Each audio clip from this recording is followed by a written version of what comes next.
Well, hello everybody. Welcome to this NWSA webinar on the 3S method of trail courtesy and working with horses on trails in particular.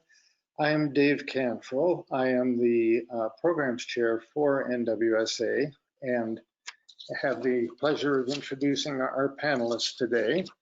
Before I do that, I want to just quickly mention that you do have a question button there. We welcome your questions. Type them in at any point you want. I will be monitoring those and I'll pass them on to people as we finish. So we'll try to leave plenty of time for your questions. So with that, let me introduce Randy Rasmussen, my fellow board member and good friend from Backcountry Horsemen. Cate Bendock and Cate Beardsley, who are going to be our main presenters. So guys, take it away. I will move it over to you. All right. Okay, we're going to be together today to talk about a program that was put together a number of years ago, and it is called Stop, Stand, and Speak with a Smile, Carrying the Trail Safely. And just a minute, I'm getting a terrific amount of feedback. Pete Beardsley, I think it's your phone. Okay, thank you. All right, so this today is about Stop, Stand, and Speak with a Smile. This is a trail safety program about encountering stock on the trail, but it's also a lot about encountering just any type of user on the trail. So we are all out there together. We're all responsible as being a good steward of the land and a person on the trail who can help others enjoy it too. We have some key points today to make, and as you can see, those points are in front of you and they were also on the website. We're all ambassadors out there together, and so hopefully this information that we give you today, some of it will be familiar, some of it will be new to you, and it will also give you a chance to walk away not only with this simple moniker of 3S, Stop, Stand, Speak, and Smile, but also how to help other people understand that. So Randy Rasmussen, our Director of Public Lands for BCHA, these are a few things that he wants to share with you today. Thanks, Cate, and just briefly, I wanted to provide an overview of Backcountry Horsemen of America. This slide shows that we are truly coast to coast in over 32 states and growing as an organization, an all-volunteer organization that keeps trails open for everyone. So we're a national stewardship group. You can see some of the statistics about our membership on this slide. And importantly, at the bottom, to find a chapter near you, because if you haven't worked with the Backcountry Horsemen and women, you know, you should reach out to them, especially if you're involved in stewardship projects in the backcountry and wilderness. Next slide, please.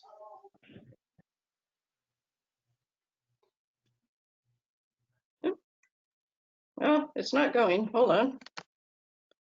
I'm having a little technical problem here. Hold on just a moment. I don't know why it won't advance. There we go. Sorry. Are you seeing that slide now, Randy? Yeah, I am seeing the next one. I won't read through this slide, but our volunteers put in a lot of service hours and an in-kind contribution or value of over $10 million last year alone. And here's a picture of one of our packers in the Three Sisters Wilderness here in Central Oregon, working. Getting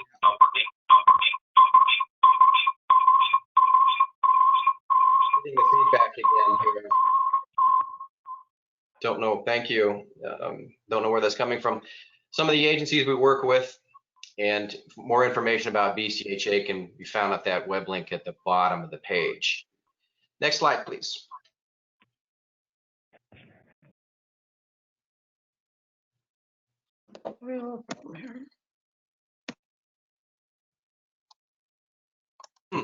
All right, all right. It worked in practice. Wow. I know. In fact, I'm having trouble getting anything down off my screen here. Hold on just a moment.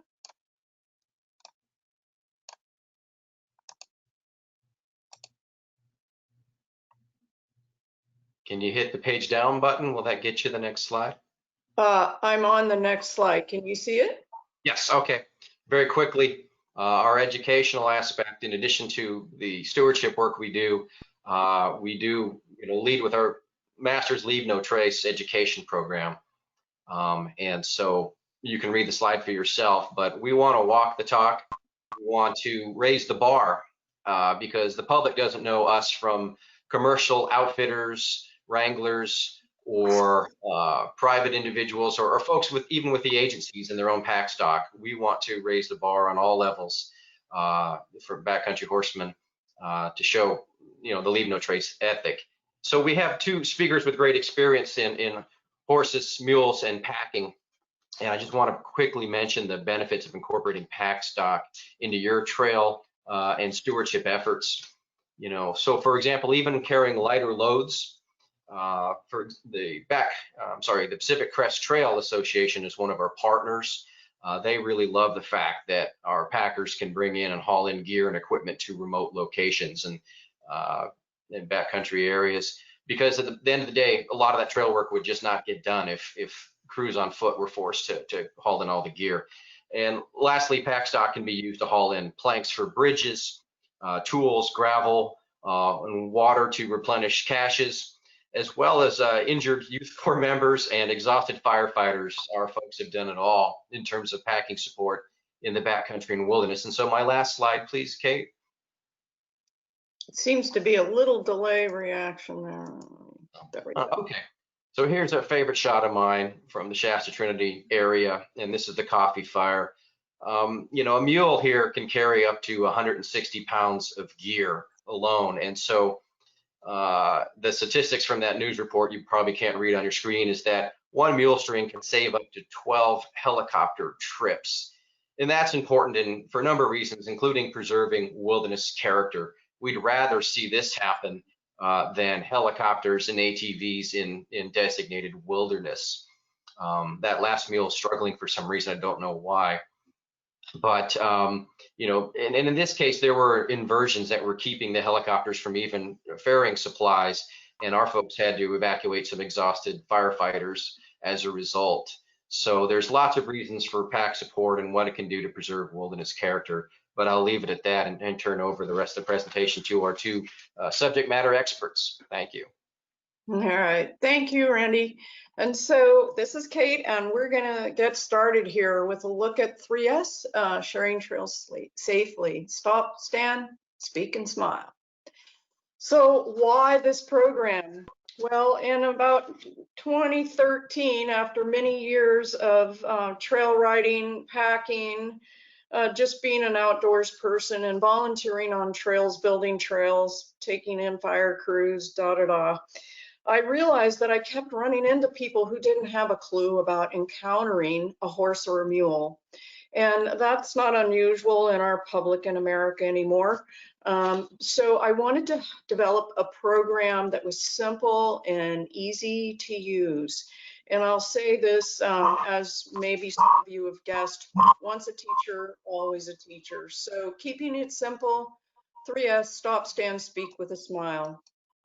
So what's an equine or a stock animal? Most of you probably know equines are horses, mules, and donkeys. They can also include llamas, alpacas, and goats. They have personalities and temperaments, just like people do, but they are prey animals. So they have a fight or flight instinct. And most of the time they're using flight, but they will fight. And if they don't understand what's going on, then they try to flee. So you're going down the trail and all of a sudden there's a horse on the trail. So now what? Well, this is a whole lot like reading a person. only a horse's senses are much more acute than humans. And so we need to understand that, and we need to understand what to look for when we encounter the horse. One of the favorite things about doing this is when I'm working with horse people, they often say, well, I didn't know that about vision or hearing or smelling about a horse, that they can do those things. So we're going to talk about their sensory language and what to look for. And this will help you understand why we stop, ask people to stop, stand to the downhill side, and speak with a smile. And that smile part is very important. If you notice that note at the bottom, they've already proven that they not only can read your facial expressions, but they have a long-term memory for it. So that's a lot like us. So first impressions are really important. If you look at the predators on this page, of which we are one, we are really basically the same size as those other ones, especially the bear that stands up. So if they see you, which is the first thing they're going to do, is see you and smell you. If you don't make a sound that is human, they're going to assume you're one of those other things, that you are a predator and you might be after them, especially if you keep moving towards them in what they consider a threatening manner. So we're going to go to the next slide, and Cate Beardsley is going to join us and talk about what the horse sees, the vision part. Hi, this is Cate Beardsley calling you from Bend, Oregon, chatting with you here. I am speaking through a phone line, so Cate Bendock, if the audio isn't good enough, please let me know. We can hear you. Also, folks, you'll see that it says Randy Welsh on my photo. I am indeed Cate Beardsley, just in case you're confused. So horses have amazing senses, and vision is a very powerful one. It's the one we relate to the most. Their eyes are set on the side of their heads so they can see all the way forward and all the way back with each eye separately. Unfortunately, that gives them a blind spot directly ahead of them and directly behind them. You can see that in the diagram on the right of the page. It's a top-down view of a horse, and that spot in the front is blind and the spot in the back is blind. There are other senses that come into play, but in terms of vision, they're very sensitive to motion and the lack thereof. So if things are moving predictably, horses tend to be just fine. But if there's an unpredictable movement or no movement at all, suddenly followed by a lot of movement, a horse may be set off and confused about what's going on. It is important to note that horses have no deficit in their vision at night. They're very comfortable at night, unlike most humans.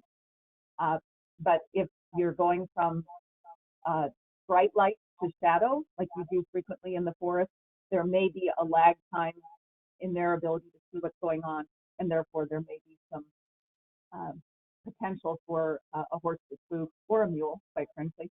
And that might be why horses are flightier during windy weather, things are moving unpredictably, and you should be aware of that might be in play when you encounter equines on the trail.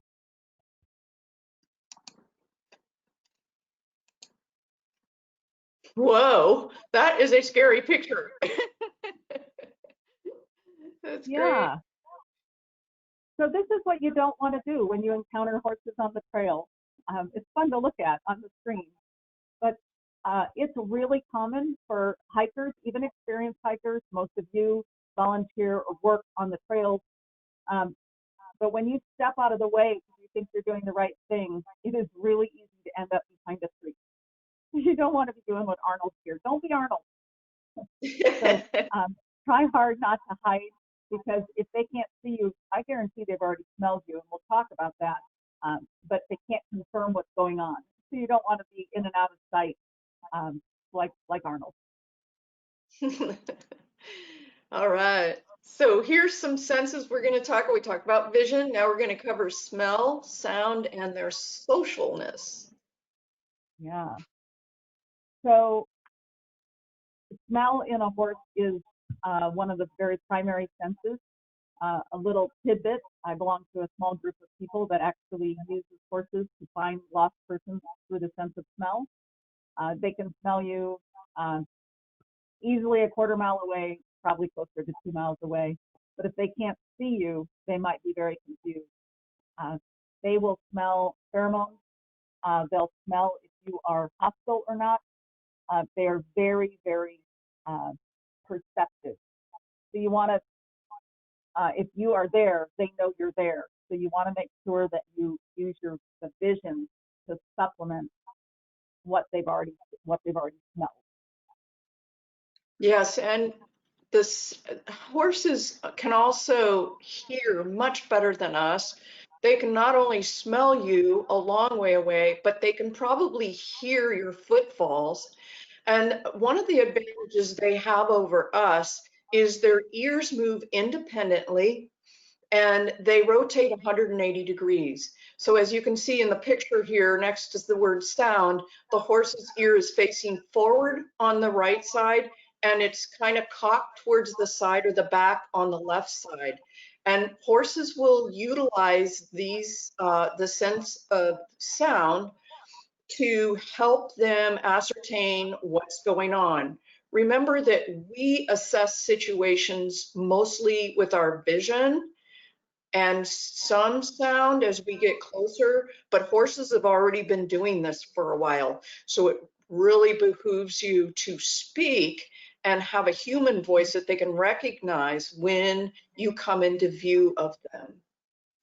Cate, why don't you tell us about the socialness of this? Yeah, thank you. So if you put all this together, you have a highly perceptive animal with super good sight, incredibly strong smell, the ability to detect sounds from all directions. And then you realize that they are in a social group. They are highly social animals.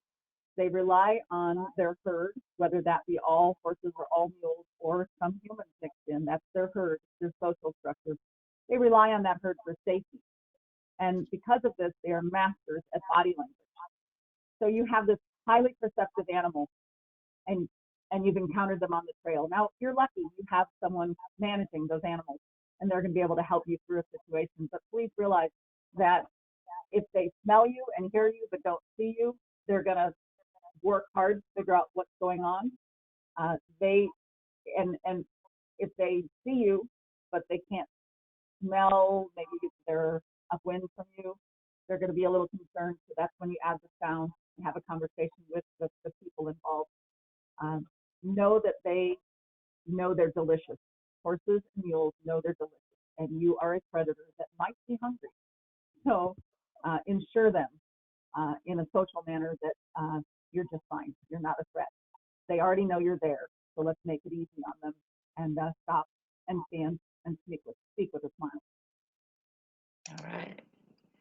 So what is the rider concerned about, Cate?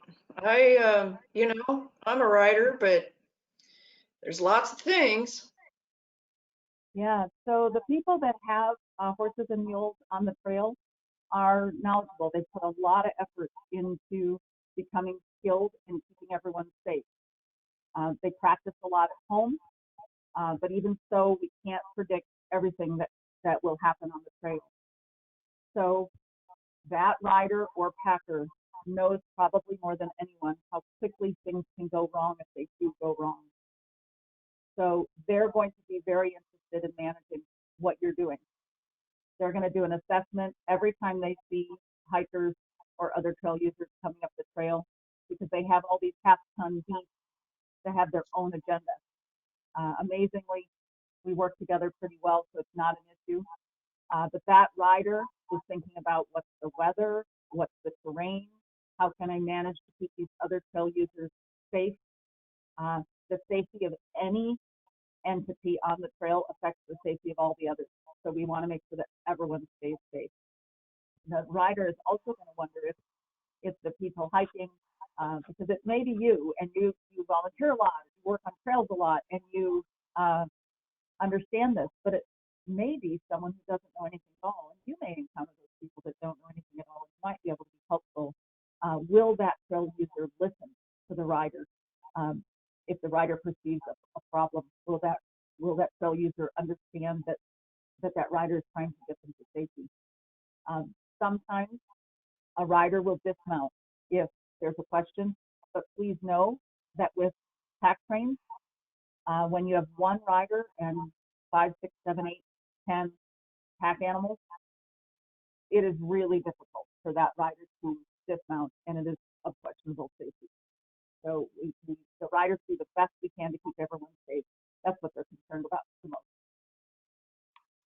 Right. So, hey, what is happening here? There's a man with something over there. So here's a good slide to take a look at. And so, Cate, what do you say about this horse's body language? I would love for all of our participants to take a moment and say in your own head what you think is going on here. Just make a wild guess in your mind. I bet you're all very good at reading this animal's body language. It's not that difficult.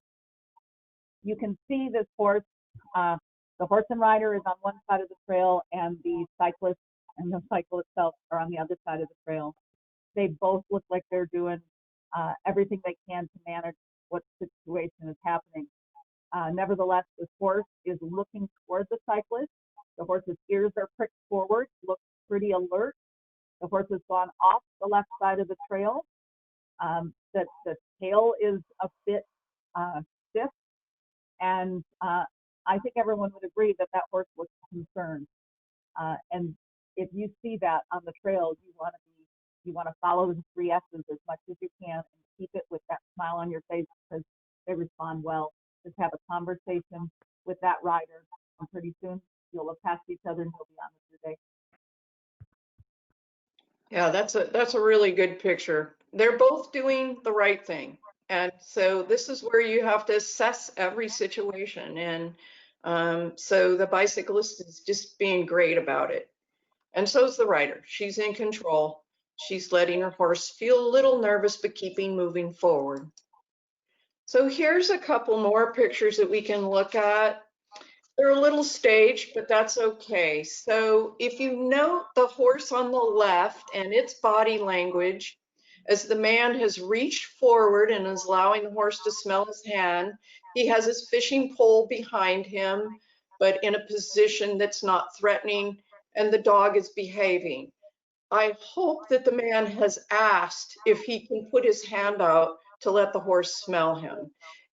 Please never put your hand forward or move towards any equine without the permission of the rider. Some horses are standing there perfectly calm, and then you raise your hand and step forward. Now you're a predator on the prowl. So just remember that, to always ask the rider first for permission. And then the picture on the right, there's a lot going on here. So Cate, why don't you speak to that, because I think you're going to see some things even differently than I do. Yeah, I really like this picture, mostly because it reminds me of how darn lucky we all are. It doesn't matter what kind of recreation we want to have on the trail, whether they're hiking boots or a bicycle or a saddle that we're traveling on. But we're lucky enough to be able to do that. We can hook fishing, we can take our dogs, children. We are so lucky, and it's so nice that we can enjoy it together. This is very interesting, or very, I really like this photo because it is clear to me that the rider of the horse has is sitting quietly and relaxed in the saddle, and she's telegraphing that to her horse so her horse can be relaxed, which means all those very well-behaved walkers can enjoy this interaction without anything. That's, I think we're all blessed, truly. Yes, and we've got lots going on in here. We have a dog off leash that's being very appropriate. We have a young child there, as Cate mentioned, and two young boys, and they're obviously very excited to be out doing what they're doing with probably their dad. The bicyclists are smiling, and we're all ambassadors. Let's all try to remember that and bring it forward and help people have a great time on our public lands. Well, Cate, what do you think? Yeah, so folks, we're not going to scare you with this. I personally have a horrible reaction to this photo, the second photo. It looks just terrible. I want you to first look at what the horse is trying to say in the first photo. You can see anyone, even if you've never been told how to read a horse's body language, you know that horse is upset. Those ears pinned back are universal. You don't have to know the species tendencies to know that that horse is defensive and angry. So this isn't very likely to happen. Okay, so I want to talk about two differences. These are loose horses; they are not wild horses. I can tell that by a few things, but it's really clear that these horses have interacted with humans a lot. And it's too bad that this recreationalist thought that they could pet this animal. It's a little scary. He's dealing with loose animals. Most of the time when you run into animals on the trail, they're working horses, working mules. They're being managed. And so you have a great benefit. You can talk to the human involved and say, how can I help? How can I pass safely? Please don't reach out, just like the last set of slides. Please don't reach out to pet unless you've asked. If you go up in the middle of a pack train of horses that are all tied together and you go to pet one, they will probably, out of being polite, stop for you, and then they either get jerked off by their rope or they break their breakaway. So you don't want to walk up and pet animals unless their human tells you that it's okay at that time. So loose horses are different than working horses. Also, wild horses, there are a few places you might be working that you would encounter actual wild horses. Please consider them as wildlife. It is just the same as walking up to a herd of elk. And I don't think most people are going to want to pet an elk. But because it's the same species as these pets we have, it's hard for us to not want to walk up and pet them. But please have a little restraint and just appreciate them for what they are. It could be a wild elk, it could be a bundle of bears, but I don't think you're going to walk up to them. They're a little bit different. So we're lucky when we get to share our trail experience with wildlife. And even if it's a horse or a mule, well, it wouldn't be a wild mule. There are wild mules, but you're not going to run into them. Let's just have a little bit of control and appreciate them at a distance. And this is also, remember I said earlier that horses have a fight or flight instinct. This is the fight instinct. This is telling that predator to stay away from my herd.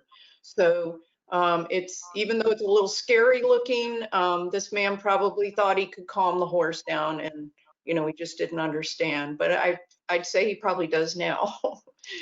All right, we're going to move on with a couple of things that are available to you as ambassadors out in our trails. These are, this one, and in a couple of slides you'll see another one, are posters that are free from the Backcountry Horsemen of Idaho. You can go to their website. The BCH groups I've been involved in post these at trailheads on kiosks. They do a good job of making people understand that they need to stop, stand, and speak with a smile and assess the situation. I think that's a really important word here. So I have had to ask backpackers to take off their packs or be people to take off their helmets, and my horses, both of them, are very seasoned, but for some reason there was some sense at that point that my horse was using, maybe their backpack smelled like me, and it's big and it's over the head of the hiker. So that could be why it made my horse uncomfortable. So you never really know. We're going to assess the situation each time.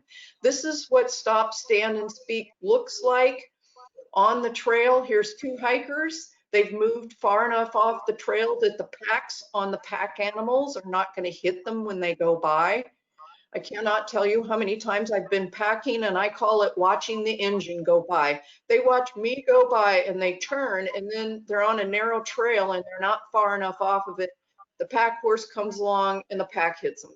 So remember that when you're sharing Stop, Stand, and Speak with a Smile, that you remind people to, when they encounter stock animals packing, to move far enough off the trail on the downhill side that they won't get hit by a pack.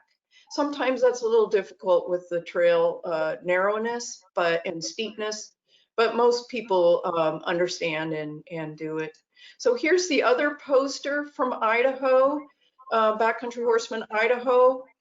I want to point out a couple of things about this, because even if we're backcountry horsemen people and we go into the wilderness, we often have to cross the front country trails. And we do encounter from time to time ORVs and mountain bikes and more mountain bikes. And I want to remind you that a mountain bike traveling at 20 miles per hour, which isn't unlikely, can move 33 feet per second. And most of them are what I call like a slinky toy. They're going 10 miles an hour, they're going 20 miles an hour, they're going 3 miles an hour, they're going 10 miles an hour. And it's because of the terrain. But even at that, if they are coming down a grade towards you, they're probably traveling close to 20 miles an hour at 33 feet per second.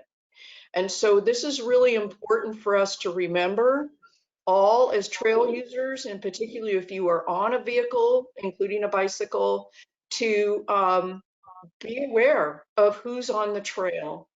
When I do this presentation with bicyclists, I try to give away as many bells as possible for their bikes and encourage them to use them. And I buy the bells that can be turned on and off. They seem to prefer them, but it's always appreciated. And so once again, this is just a reminder that even though we might love that backcountry and that wilderness, we're probably going to encounter all types of users because it's public lands and we're all going to be using them. Here's a nice slide of a cyclist and a rider on a steep mountainside. Everybody's doing a good job. I wanted you to note at the bottom, it says to put your most trusted steed in the front of the pack. I think this is very important regardless of what type of user you are. If you're in a group of hikers, it's always good to try to put the hiker with the most experience in the front and keep everybody safe. This goes with cyclists and RVs too. So this is tight spot here, and Cate, why don't you speak to this as a packer? You're quite experienced at this. Yeah, so we're all out there working on trails, and we're bringing a lot to the scene. And when the hikers or recreational horseback riders or trail workers that are on foot or on horseback come around and see a pack train, you definitely have to think about a few special things. In general, it is considered appropriate that pack trains have priority over single animals because it is much harder to turn around or to manipulate when one person is controlling 4 to 10 animals as opposed to one person controlling one animal. So we have to think a little bit ahead when it comes to pack animals. You see a pack train coming and it's in a tight spot where it would be difficult, or you can imagine it would be difficult to turn around. Please speak to that packer as soon as that you're able to do so reasonably. Please offer to go where it needs to happen. There's a phrase you've heard, never stop a train. Well, these are pack trains, and stopping is one of the most dangerous things that a packer can do in dangerous country. If it's the kind of trail that's steep and if the animal leaves the trail, they're going to be injured. Stopping increases the likelihood of a horse or a mule stepping off the trail greatly. So we don't want to stop.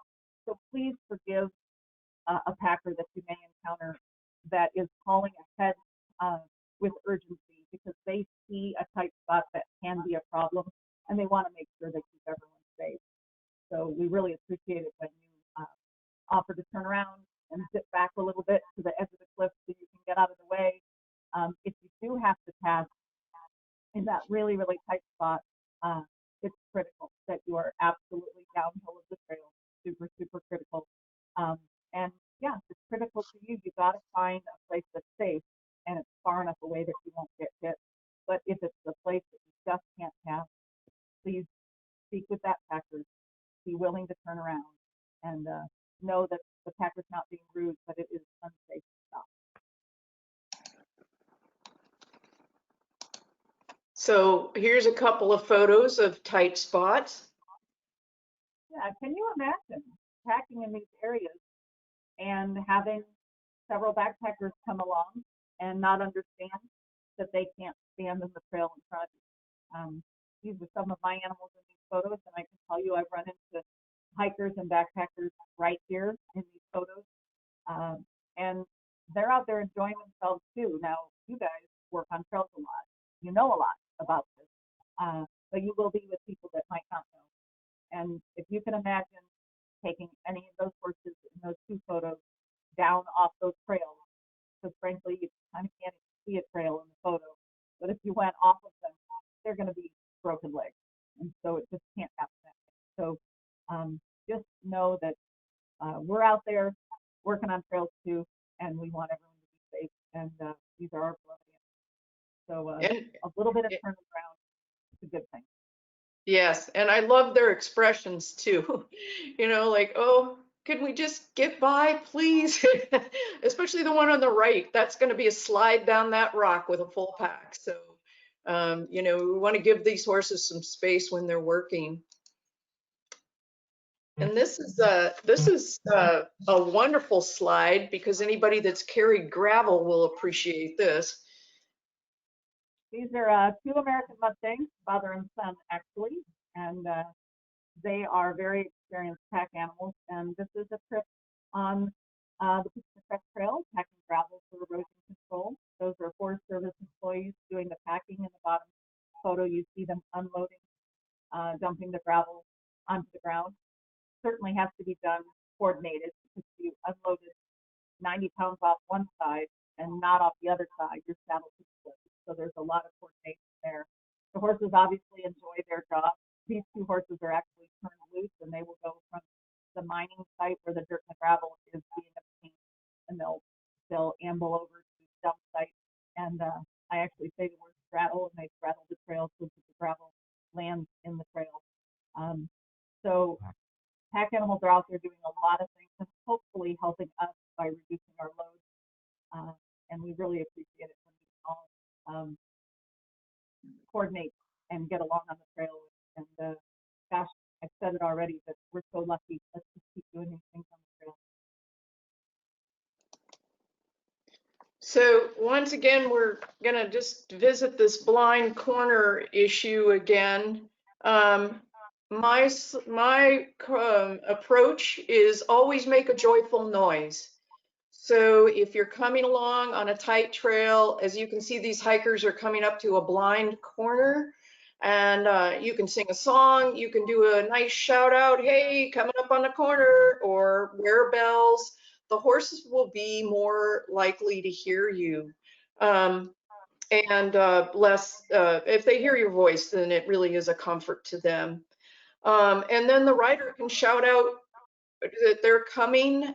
In a situation like this, if I knew I was in those trees and I knew there were people coming around the corner, I'd be probably waiting for them, mainly because if I know the trail, and most of the time I do, this might be a situation where if I can't turn around because I've got a pack string, or like if I'm going to turn my horse around, I have to face him downhill. You would think, well, why wouldn't you just turn your horse uphill? It's because they cannot see behind them and they can fall off. So when horse people are packing or riding on a trail like this, they have to turn their horse around. They have to turn them downhill to turn them around. And I know that sounds scary, and it is. But anyway, I always carry a lot of candy bars, little candy bars with me, because I have had to ask people to turn around and go back as much as a mile. And I'm always appreciative of that.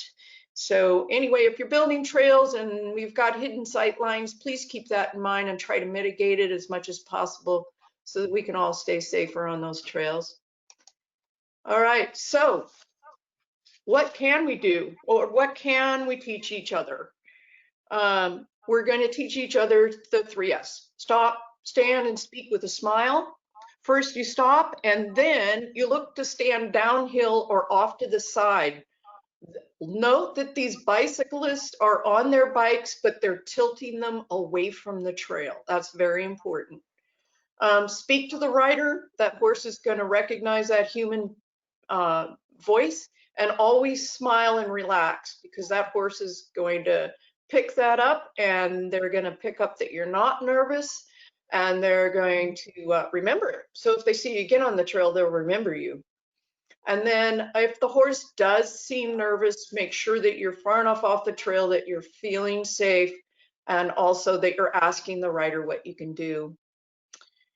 These additional help tactics at the bottom are, I think, also important. And the very last one for me is the most important. Don't wear earbuds, please. Don't have your music blasting in your ears if you insist on wearing them. Being able to hear makes you a safe trail user. If you can't hear, then you are an unsafe person on the trail. And I have had 2 really scary situations. One was a trail work party. We had an Alaska chainsaw mill set up, and a runner was running with his head down to watch his feet as fast as he could down a grade, and he was going to run right into the chainsaw mill because he had his earbuds blasting. The other situation was a young man on a bicycle coming down a grade at me, earbuds blasting. He was looking down to not fall over the rocks on the trail on his bicycle, and he almost ran into my horse. So listen to your music loud at home, but out on the trail, please don't do that. So that actually concludes our little stop, stand, and speak with a smile. And we hope that you've learned something new today, and that you will take it out on the trails and you will share it with other people. And so we love our photo here, and thank you, Cate, for including this photo in our presentation.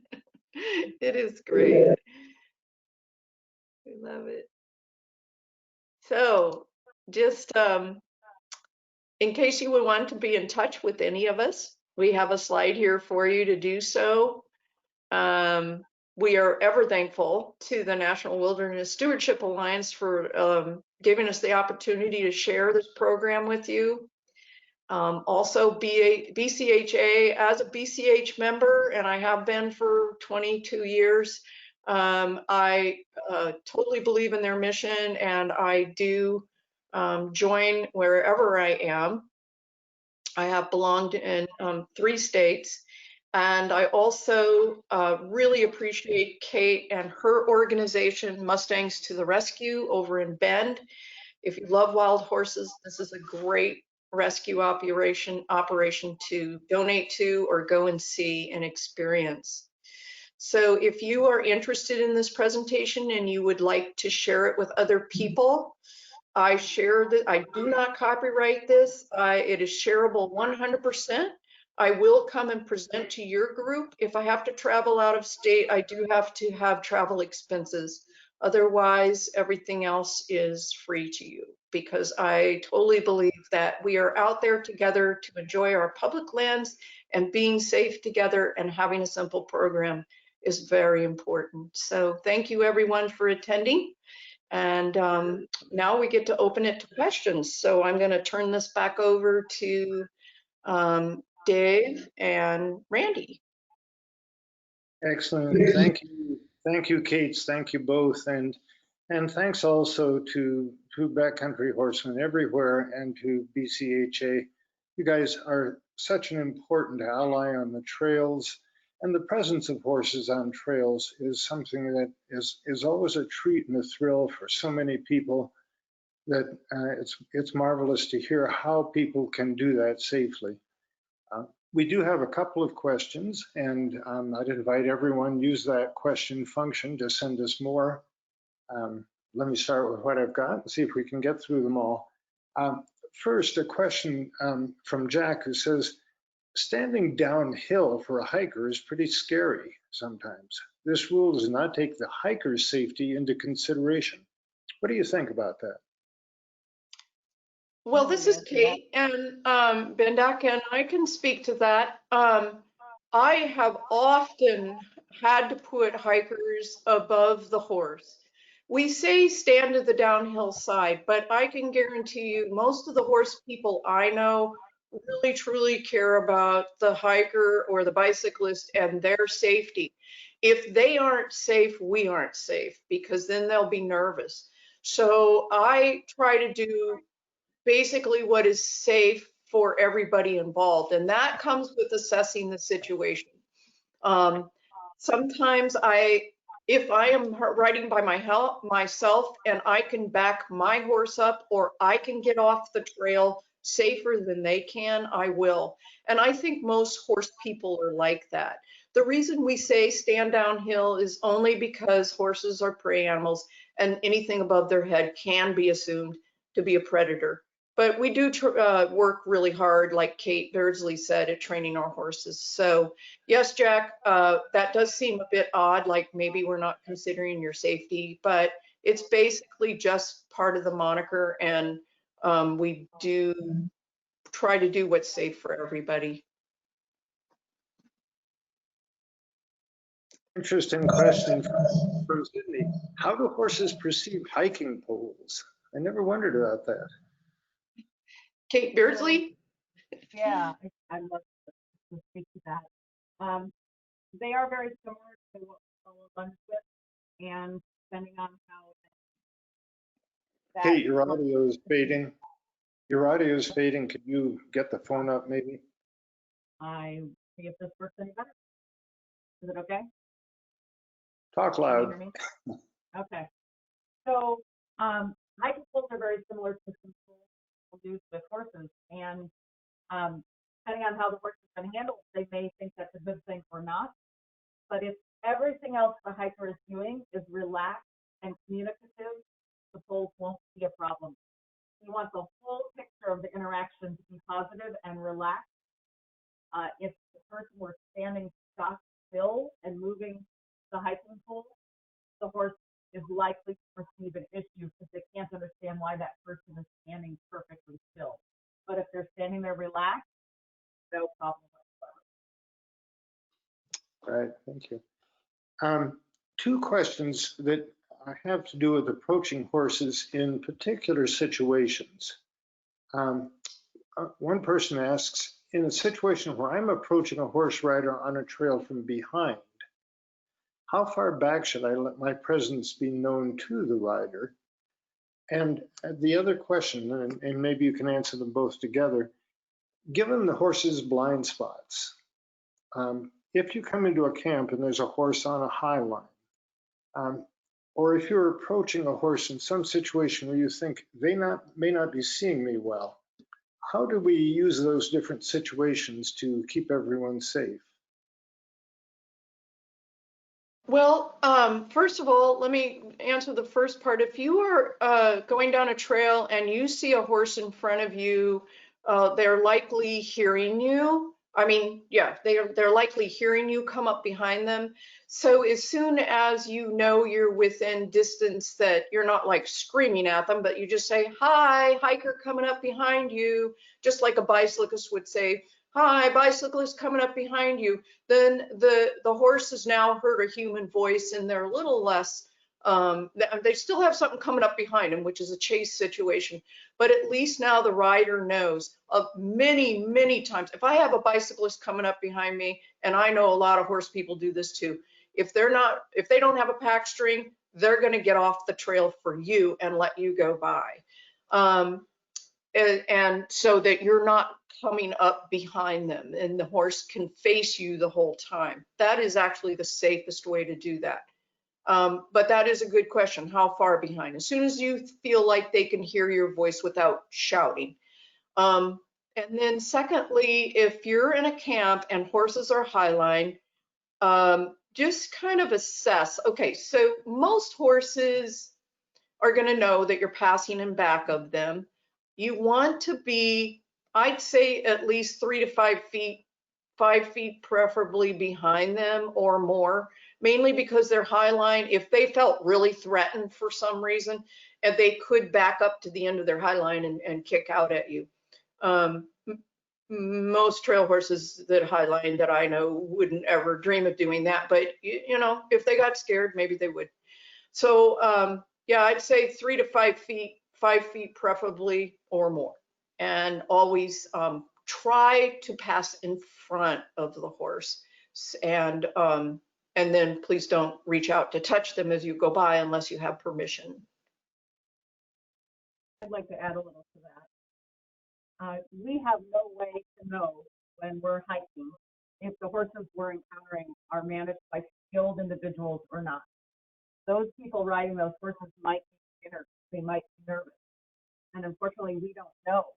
So we have to make sure that our behavior as hikers is very consistent and considerate of the possibility that person with the horse doesn't know what they're doing. It's possible. So I would say if you're coming toward horses that are highline, there needs to be a person managing those horses. Someone put those horses on the highline. So I'd say stay away until you've communicated with that person and stay in touch with them about how to approach. And Cate Bendock mentioned, just if you have to approach them, if something's wrong and you feel like you need to, come from the front, toward the shoulder or the neck, and do what Cate says. I love this phrase, make a joyful sound. Okay? It works. It's the exact same thing as the question about how far from behind do you make contact. It might be 20 feet. It might be 50. It shouldn't be much less than 20 feet, I'm going to say, and make a joyful noise. It is a way to do it. It's a great phrase. I hope you remember it. And just communicate. I will tell you that I was leading a very young, very inexperienced horse on the Pacific Crest Trail one day, and I literally had a runner come up and touch this very young, inexperienced horse on the bum and didn't know that there was any risk that they were exposing themselves to. Thankfully, she was a sweet young mare and nothing bad happened, but make a joyful noise a little farther away. Had a compliment.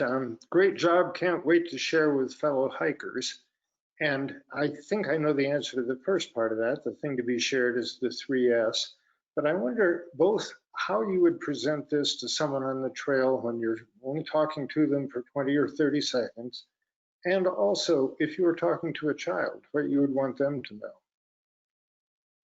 Well, I do this all the time, so I'll be glad to answer that. When I encounter people on the trail, the first thing I do is compliment them for what they know. A lot of people in our area, not just because of this, but just because all of the user groups seem to really care about the safety of each other. They will stop. They're looking for a downhill side or just a side of the trail that's safe to get off.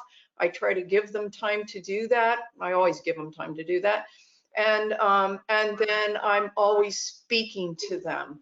So I'd say if you are coming towards people and they're not doing any of the 3S, stop your horse, say to them, hi, could you just stop for just a moment, and then go from there. If my horse is a little nervous, and if you just stand to the downhill side as we pass, and would you please say hello to my horse? His name is Cosmos. And they go, oh, hi, Cosmos. Anyway, whether they have children or not, if they have children, I might use my little kindergarten teacher voice, but usually I just speak to everybody pretty much the same. And children love horses. One of the things they want to do is be fidgety. And I tell them, my horse if you jump up and down, he might think you're a tiger or a bear. So if you could just stand to the downhill side and just, you don't have to hold perfectly still, but act like you're meeting an adult for your first time and you're a little bit, you know, you want to be on your best manners. And then they kind of get that. So there's a lot of things you can say to people to help them understand. And I have actually gone through the, you know, the very short stop, stand, and speak spiel with people who are absolutely clueless. And since I do have horses that other people can pet a little bit, I hardly ever let them touch their face. I have them pet their shoulder, especially children, and I ask the parents if that child is small to pick them up and hold them. And so always, you know what I tell people, no one gets up in the morning and thinks to themselves, gee, I think I'll go out on the trail and have a really bad day and hurt somebody. I don't know anybody that thinks that way. And I've never encountered anybody that thinks that way. And so if I have somebody who is kind of confrontational about things, then I just try to be kind. I say, you know what, it seems like you're kind of having a bad day and you don't seem to be in a really good mood, but I'd just like you and me and everybody else to be safe on the trail, and I'm sure you don't want to hurt anybody. So let me just give you a couple of pointers to when you encounter stock on the trail, or really anybody else. Because really, I mean, if you're out on the trail and another hiker's coming towards you, they don't want to stop, they don't want to look at you, they don't want to speak to you, they have a huffy attitude. Aren't you a little concerned? So that horse is going to be concerned, I can guarantee you. And so hopefully you'll remember that stop, stand, and speak is actually for all trail users amongst each other. Dave, could I share my little elevator speech that I do on the trail? Yes. So generally, when I'm on the trail, I'll say something like, "Hey, thank you so much for getting off the trail. It's a little bit of a wide load, so you might have to get a little farther off. I'm so sorry about the dust. We're carrying equipment for the trail crew, and I hope the trail's been in really good shape for you." That tends to really explain everything in one fell swoop. If it doesn't work, or if I have some problems, I have two things I rely on. One, I'll say, "I have a little bit of an inexperienced horse with me. Could you stand a little farther off the trail to help me out?" Because the word green doesn't necessarily mean anything to a non-horse person. So I'll say that if there really is a problem. The other one that I enjoy that I got from a friend of mine is if someone is hiding behind a tree, stiff as a board, not speaking, I'll say, "Did you see the moose?" Because there are very few places that there are actually moose. And so that tends to really relax them. They're excited, but not overly so. Like if I said, "Did you see the cougar?" That might be a little too much excitement. But that tends to warm things up, and it makes us realize we're all there to enjoy ourselves. Great. Thank you. Thank you for that. Hey, it's time for us to sign off. Randy, any last words? No, I just appreciate these, subject matter experts and all the things they've done that they can share with us, because I've learned quite a bit too here. So thank you, Cate and Cate. Appreciate it very much. And thanks to the audience. I hope that everyone took as much profit from this as I feel that I did. As a retired rider, I learned a lot of new things today, and I appreciate that. So thank you all, and we will go ahead and sign off now. Thank you. Goodbye, everybody. Safe trails.